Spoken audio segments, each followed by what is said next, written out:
What's up, GameLeapers? I'm Panther, and recently I asked a lot of my high elo friends what the hardest part of getting to Master for the first time was for them. The most common replies are what we're going to cover in today's video. If you haven't already, make sure to check out our website, GameLeap.com. Over there, our talented staff has curated guides just for you in order to help you improve in any aspect of the game. We've got guides for champions, macro, micro, psychology, mindset, anything and everything. You can find it on our website. So go ahead and click the link in the description to sign up today. Now, without further ado, let's take a look at the number one most common answer that I got, and this is mindset. This can mean a lot of different things. A lot of the time I see it in the way that players will make the excuse of, oh, my teammates are holding me back. I'm not the reason why I can't win. It's somebody else's fault. I lost this game because my jungler picked Janna and we lost because of that. Well, guess what? You saw that Jungle Janna was on your team that game, and guess what? You have a dodge that is completely in your control. If you're not dodging things that are just straight troll picks, it's partially your responsibility as well.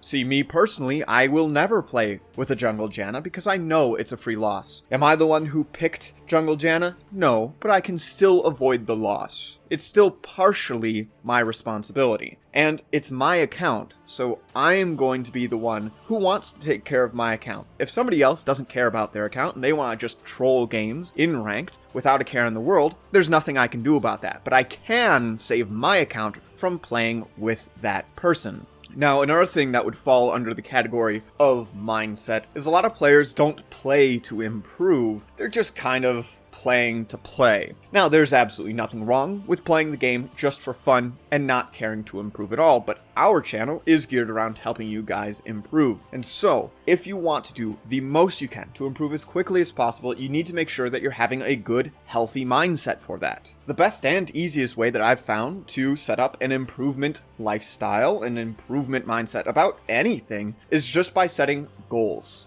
The way I like to do it is I like to make daily goals, weekly goals, monthly goals, and yearly goals. The yearly goals, they're going to be a challenge. I want to make sure that I am challenging myself, pushing myself to the limit so I can see if I can achieve something, right? This is going to be a massive goal, and after I achieve it, I'm going to feel amazing. So an example for me may be this year, at the end of the year, I want to have this many subscribers on YouTube, or at the end of the year, I want to be this rank in League of Legends, or I want to be playing for this team, right? These are the types of big goals that I will set for myself as a yearly goal. Now, speaking from experience, if all you have are these big goals, you're gonna get burnt out, you're gonna feel frustrated because it's gonna take a long time to achieve these goals, and for that reason, we divide things into smaller goals, maybe some monthly goals. For me, a lot of the time, it's just a quota as my first monthly goal. I want to make sure I'm playing X amount of games or releasing X amount of videos, make sure that I'm practicing X amount of hours for my competitive team. These are things that are very, very easy to achieve, and it's just allowing me to check in every month to see, am I still working the same amount towards these big goals? Having the first monthly goal be an easier one to achieve is going to work wonders for your mental. If you're never achieving any goals that you set for your month or your week or your day or whatever, then you're always going to be down in the dumps. Oh man, didn't achieve a goal yet again. So having one that's sort of a freebie is going to help you out a lot. It's going to improve your mental and be like, nice, okay, I put in the time, I put in the work for this month. Even though I may not have seen the results that I want, I know that I'm still at least working towards it, and I'm working hard, I'm not giving up on myself, etc. Your next goals for your month can just be smaller versions of the larger goal for the year. Whatever you want to achieve, it doesn't really matter. That second goal is going to be your metric for, have I improved? Your daily and weekly goals, you're going to have to break down what your monthly goal is. So, for example, if you have the goal of reaching platinum in League of Legends, and you see that one of the problems you're having is you're not able to CS as highly as you want. Let's say you're CSing at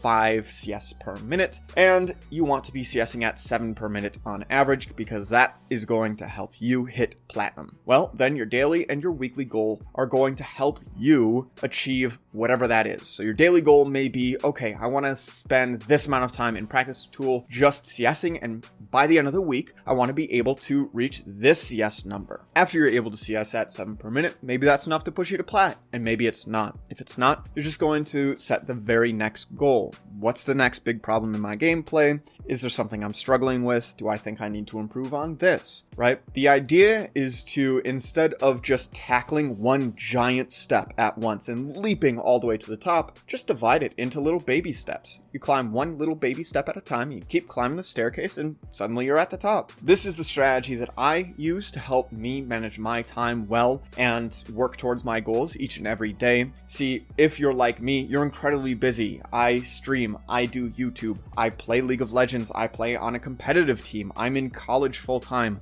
This is a lot of stuff that's on my plate, and if I did not have this strategy of doing all of these things at once and setting goals for all of these things that I can achieve realistically without overwhelming myself, I wouldn't be able to do it. If we're going to compare a player who just plays solo queue for 8 hours mindlessly a day to a player who's using their time efficiently and always has goals in mind, you're going to see a lot more results as a player with that improvement mindset. Yes, you absolutely can hit diamond playing 8 hours a day without ever thinking, just by accident. It happens. In fact, that's exactly what happened to me the first time I started playing League of Legends, but it is very rare for this to occur. It is important to distinguish that anyone can hit diamond, but that does not mean that everyone will hit diamond. For this reason, brute forcing your way in with work ethic is going to give you a much better chance than just coin flipping for 8 hours a day every single day and maybe you get lucky. Again, I really do think that mindset is the number one thing holding players back from climbing. They just don't know what mindset to be in, or they don't care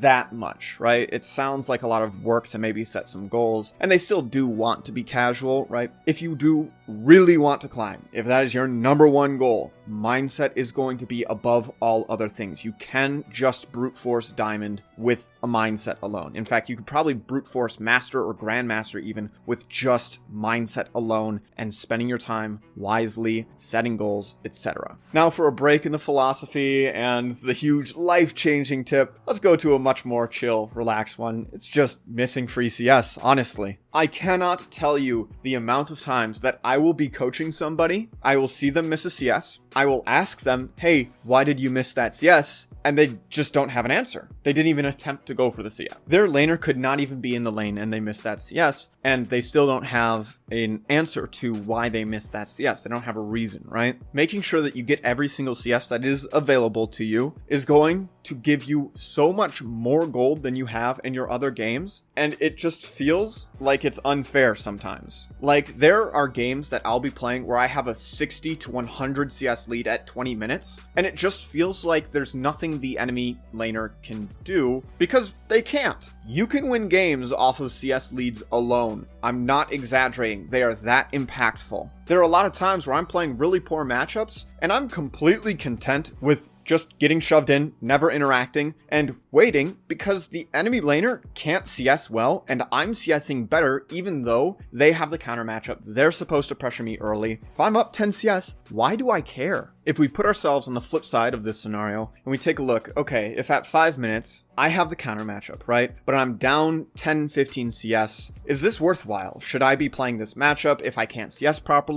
Do I even have a lead in this matchup?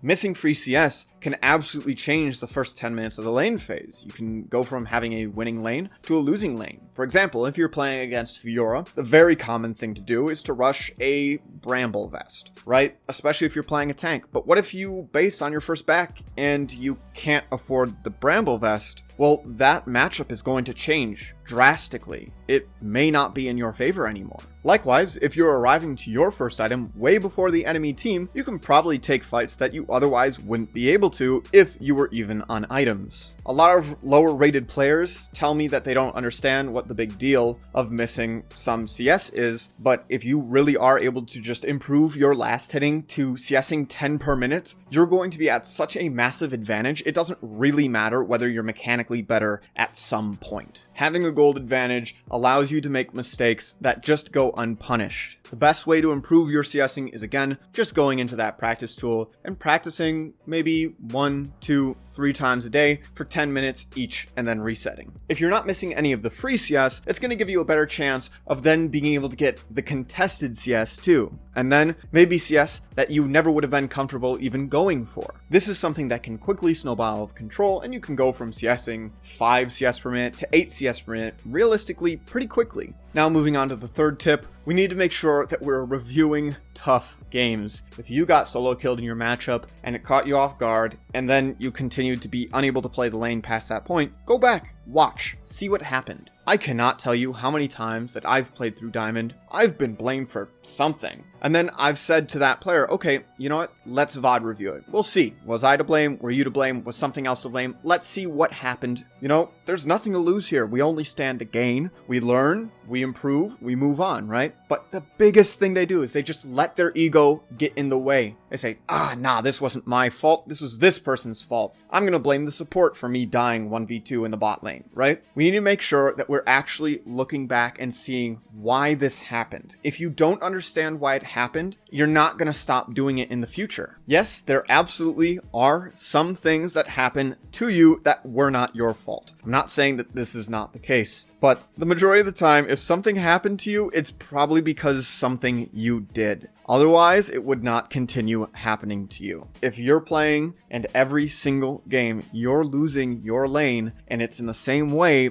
maybe that's your fault. This is when it's time for you to go back, VOD review the game, and see if there's anything that you could have done. There may be instances where no, you truly just are having a really unlucky day. The jungler just keeps running under the enemy tower, dying, giving double buffs to your lane. That will happen. It's League of Legends. But at the very least, you can see, was there anything you could have done? You need to make sure that you are absolutely 100% dropping the ego when you look through a VOD. If you look through the VOD, you see something happen, and then you immediately think, nah, it's not my fault. Every single time you look through a VOD, well, you're not gaining anything from looking through the VOD. You want to look from a neutral standpoint. This is what's going to allow you to learn and improve. When I asked my friends about this, they very commonly said, yeah, it's so common for me to review a game with like a high elo duo, and they'll just start flaming somebody else, or they'll just start blaming random this or that or the other and say, not my fault, not your fault, not whoever's fault. It's a very, very bad habit to have. Make sure you're trying to break that habit. Now, the last answer that I got was actually the second most common, and this was consistency. Now, we're putting this last simply because it is so hard to coach consistency into somebody, right? This is something that you're going to have to figure out on your own, but I wanted to mention it because I want you to understand whether or not it even is a problem for you. Realistically, the only thing that I can do is I can point it out to you. I can say, hey, either you are consistent or you're not consistent. I can't tell you what works for you because I'm not you, right? So establishing consistency in your games is going to look vastly different across so many different people. There's so many different things that can cause inconsistency. Playing in an altered state of mind, having bad internet, having an inconsistent schedule, so maybe you just can't play all the time. Since the causes for inconsistency are going to be different for each and every person, the solutions obviously will once again be different, but I can give you a few pointers before we head out. Number one, you're always going to want to try and play when you are in a good state of mind, when you're fresh. You want to be feeling good when you're playing. Number two, make sure that you're trying to play matchups that you understand, that you're familiar with. A big cause for inconsistency is when you don't actually understand the matchup that you're playing, so you play scared or you don't play in your typical manner. When a matchup is solved in your mind, that's going to allow you to play it pretty much the same way every single game, and that's going to bring more consistency to your gameplay. 3, try to eliminate distractions. Don't play in a call if you can't play in a call. If your dog needs to be fed, feed them. You know, just the random distractions that come up in life. Try to eliminate as many as you can. I know that's hard to do sometimes for a lot of people. Life just gets in the way, absolutely. But for those players that are playing at that incredibly high level, a lot of the time they're playing without distractions. It's idealistic, I know, but if you can do it, it's gonna help you. I did get a few other random answers. These were largely either troll answers or just kind of case-specific answers that didn't apply to the masses. So that is all that I have for you for today's video. As always, I'm Panther. I hope you learned something valuable, and I will see you in the next video.